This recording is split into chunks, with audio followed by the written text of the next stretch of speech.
This video is for Tony's Aunt Linda and Marty's sister-in-law Carol. Saw you guys in Pennsylvania over Christmas and you were asking about the bread I made, for which I don't really have a recipe, so I'm just gonna wing it here like I usually make bread, and then you'll know how to do it and you can do it yourselves if you want to. Here are the ingredients. We have some oranges, which I'll chop up the peels, use them for some orange zest. Got the King Arthur bread flour, extra gluten. That bread I made over Christmas, I bought the bag looked just like this, King Arthur bread flour, but it also said organic, and under organic somewhere it said that it was 100% American wheat, which is what sold me on it. So I couldn't find that in the supermarket I went to a couple days ago. But if you want to do it exactly like I did it down there, look for the organic stuff that's 100% American wheat. Got some craisins, which are pretty old, older than the ones I used down there, but I think they'll be fine. I think these are basically just cranberries, probably got some sugar in them. Some toasted pecans that I'm going to crush up, and that's pretty much what we did down there. We might have blended them up in a blender, I can't remember, but these have been toasted so they crush up pretty easy. What else? Butter, of course, key ingredient for anything you want to eat, and some dry yeast, which we will proof. I think that's pretty much all you need. Oh, we need some salt. I got some salt over here. So let's get started. Okay, first step, I'm going to get the yeast started. I'm going to use this little bowl, cup, whatever you call it. I'm going to put some warm water in here. Actually, I'm going to run it under hot water first to kind of warm up the ceramic. Put a little warm water in there. I think yeast dies at 120, so don't get it too hot. Really just a little bit over body temperature is all you want, so maybe 100, 105 degrees.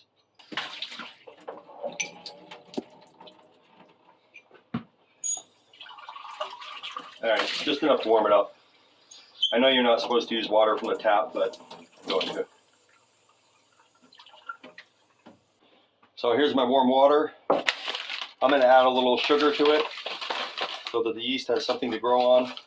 Normally I'd use maple syrup, but down there I used sugar, so I'm going to just try to repeat the same recipe. Oops, look at that. That's probably plenty. I don't know if it helps, but sometimes I throw a little flour in there too.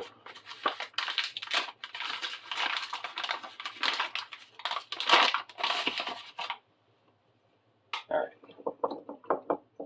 there we go. I think I need a spoon. Okay, put a little of the yeast in here. Doesn't really matter how much. I'm going to put about that much in. See how that works.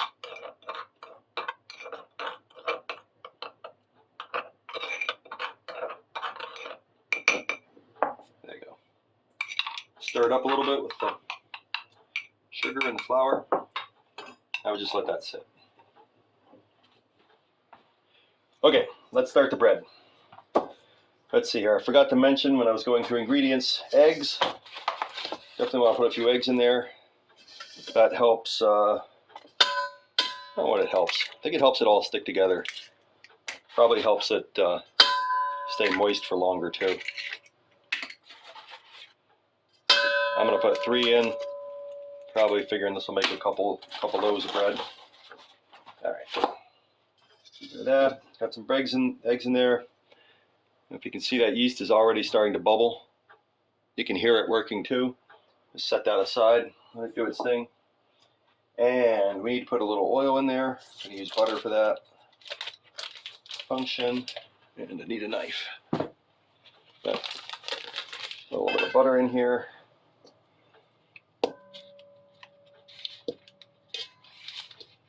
Yeah, I probably should have melted it, but whatever, this will work. All right, let's call that good enough to start with. What else? Salt.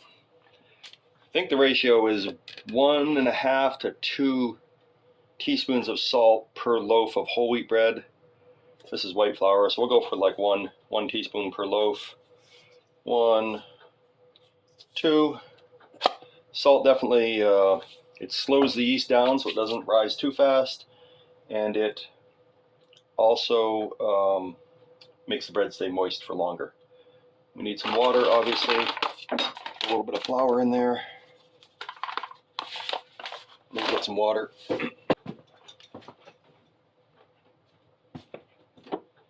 Okay, it's just a little bit of water. Pour in a little bit there.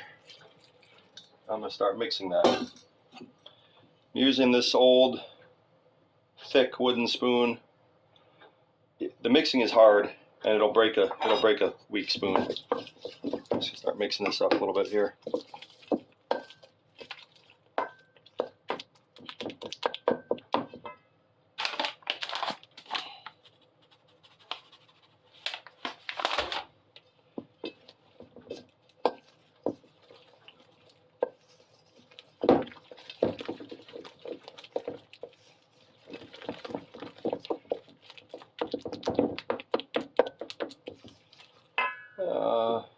It's going to get wetter when I put that additional water with the yeast in, so I give it a little more flour. Toying with the idea of putting a little more water in there, but might not.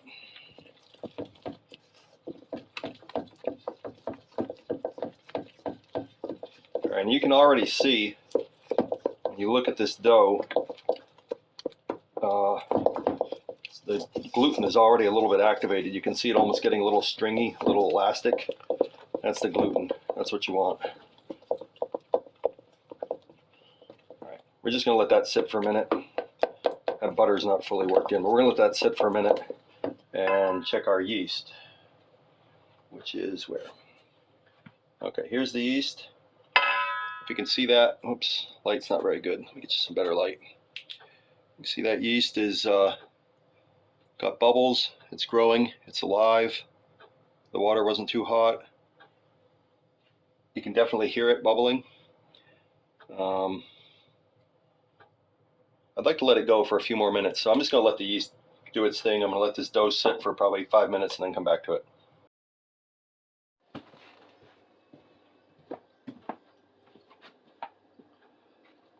Alright, we're just about to really get into it, but I remembered I have to crush up the rest of these pecans.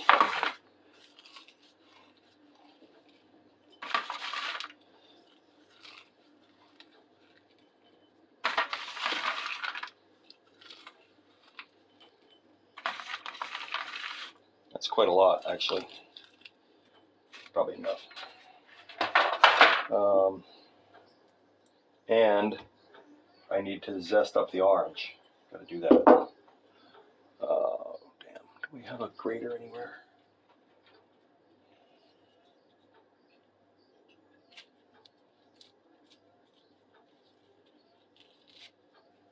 I wonder if I should do that on the orange. Let's see here. Another of my friend Irfan's bowls. Yeah, it's not working really well. Damn. It's probably apparent to you by now that I have no idea what I'm doing. I can cook bread, but that's really the only thing I know how to cook. So this may not be the right way to dice up an onion. I mean, orange. This may not be the right way to dice up an orange, but that's what I'm going to do.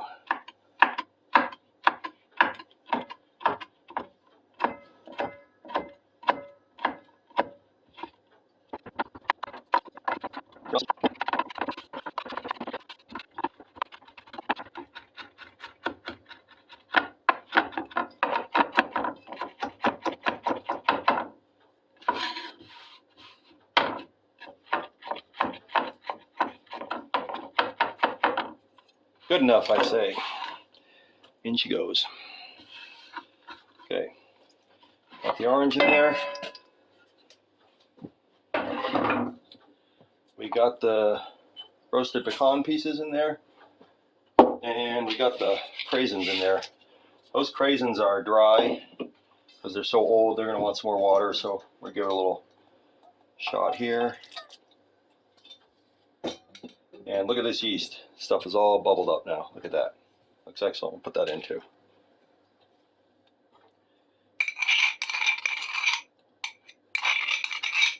All right. Mix that up. See how it looks.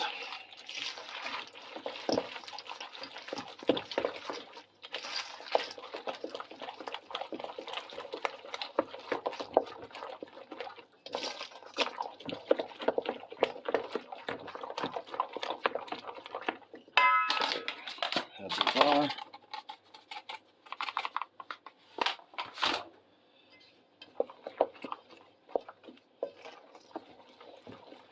The stirring is super important.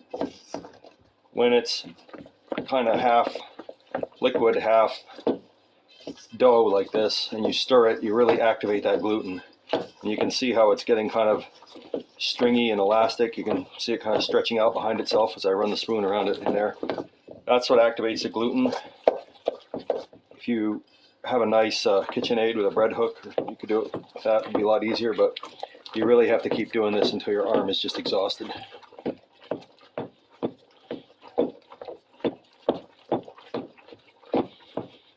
And the more flour you add, the harder it gets to do too. And even just the more you mix it, the harder it gets to do. See how nice and stringy that is though? Because this good bread flour. A lot of gluten in it.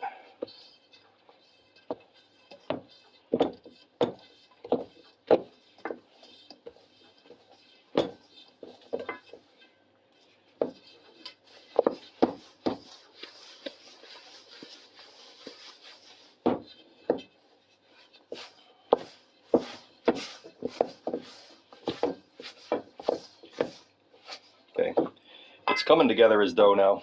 Kind of wish I'd stirred it a little more before I put that last bit of flour in, or put a little less flour in. You can see it's kind of turning into dough now. So I'm going to continue to try to stir it a little bit.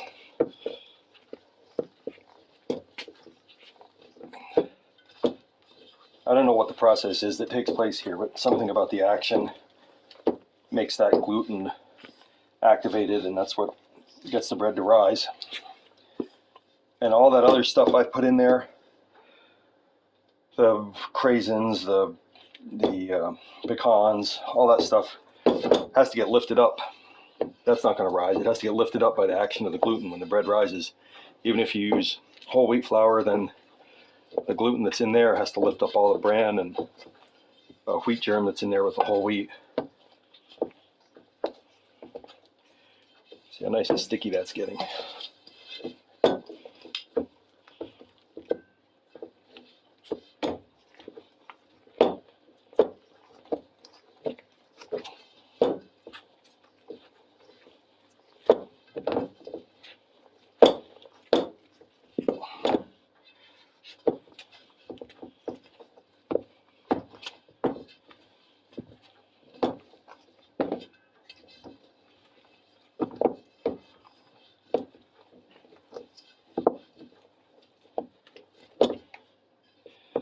All right, I think I got that gluten pretty well activated. I'm just going to let this sit for about 10 minutes, and then we're going to add more flour and knead it.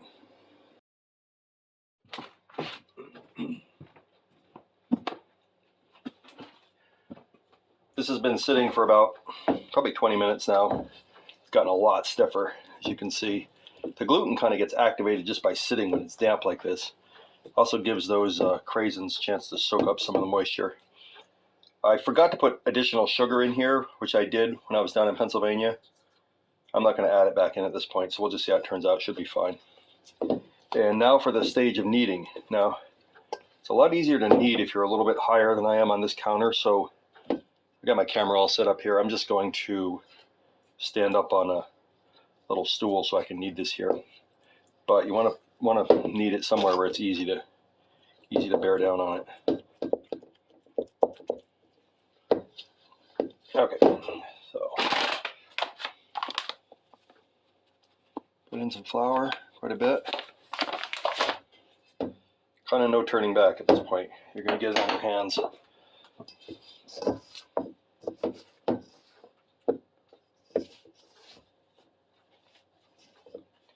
This is a motion as old as human civilization, I guess, kneading bread.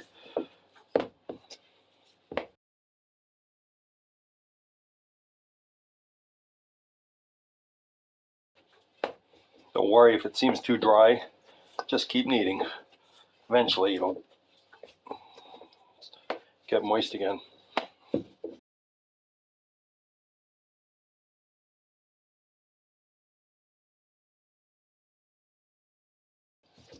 See that? See how it's getting sticky again. Now if this bread was made out of whole wheat flour, or if I'd put honey or maple syrup in there, it would be stickier.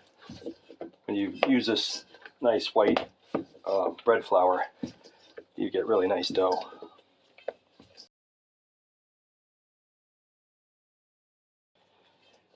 Keep kneading it until it gets wet and needs more flour.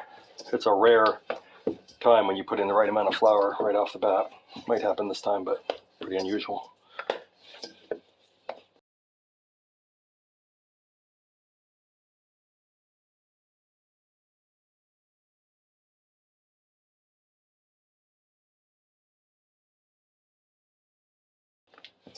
Okay, this dough is really nice because it's nice flour. It's starting to get a little sticky, starting to stick to the walls of the bowl.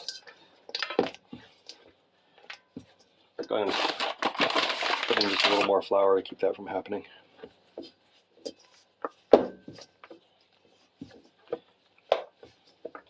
I think this kneading is more about continuing to work up that gluten. Just want to keep enough flour in there so it doesn't stick to your hands too much.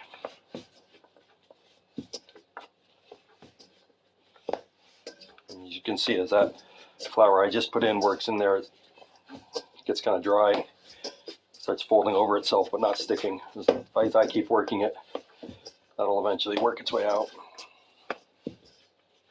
You keep kneading it, eventually you'll get it back to wet enough place, and I don't know if that's because you sufficiently mix the flour with everything else. I think it's largely because the gluten gets more sticky, more active as you continually knead it.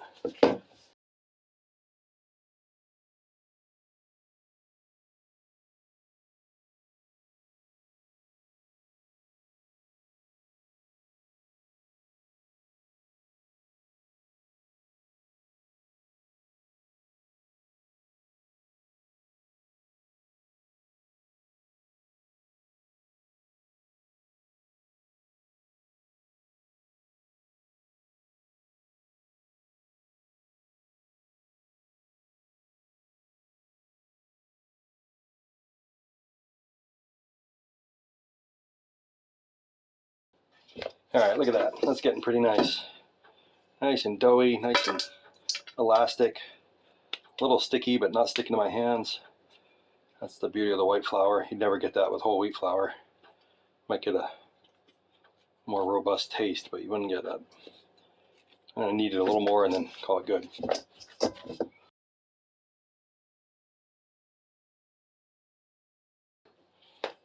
Okay, there we go. It's probably what, 15-20 minutes of kneading. Got a lot of cranberries in there.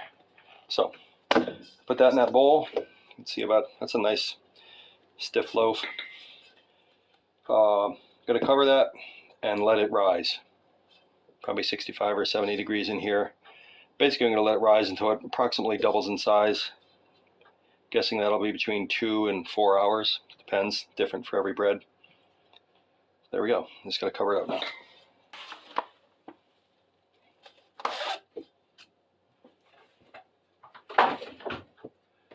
Look at that. Even got a Christmas towel to cover it up with.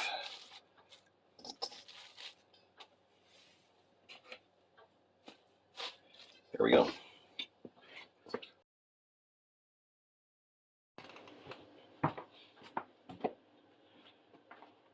Okay, the bread's been rising for a couple hours. It's about doubled in size. Good test is when you push in, if it pushes back, as you can see it's doing a little bit there. It's still rising. You don't want it to over-rise. If it over-rises and then collapses, it gets really, it ferments and it doesn't taste good. So I'm going to push this down. Hear the gas coming out of it. Push it down like this, and we'll let it rise another time. I'm not sure how many risings are right. I think the more it rises, the more it develops flavor. that bread that I made down there in Pennsylvania must have risen 3 times at least, maybe 4 times, because I pushed it down, let it rise again. Then we pushed it down to drive down from Marianne's house down to Juliana's, where we cooked it in those nice ovens of hers. And so maybe that, the more times it rises, I think it improves the flavor. Anyway, I'm going to let this one rise again, and then next time it rises up, I'm going to push it down and make it into loaves.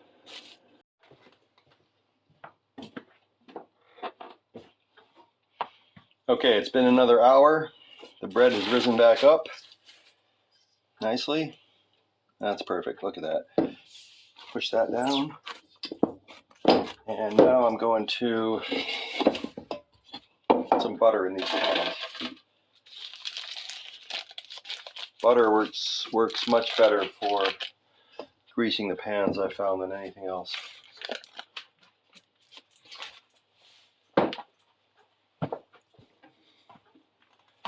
But then again, butter works better than anything else generally, so. Get it right in those corners. Get it right in the corners, because that's where the loaves always stick.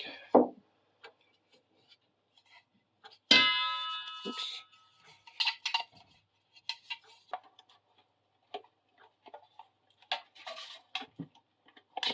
There we go. Now to make it into some loaves. Divide this in half, make 2 loaves. Pretty much I just do it this way, rolling it together again and again. I want to make sure it all sticks so you don't have a break in your bread. Work it together.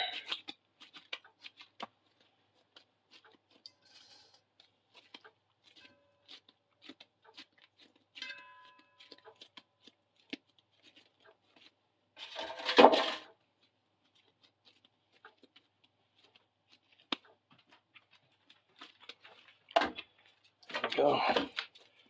Press that down a little. Okay, now I'm just going to cover it, let it rise for maybe another 20 minutes, half an hour, and I'm going to start the oven preheating to 350 while it rises. It's risen up nicely, and now I'm putting it in the oven. And should take about an hour.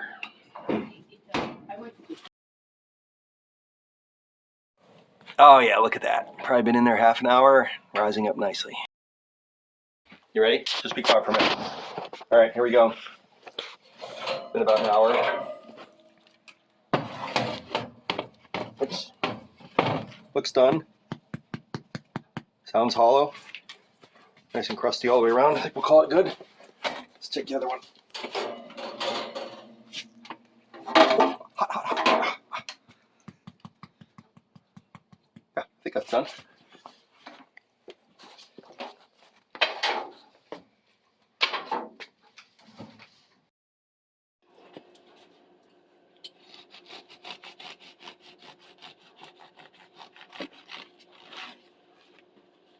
Looks pretty good.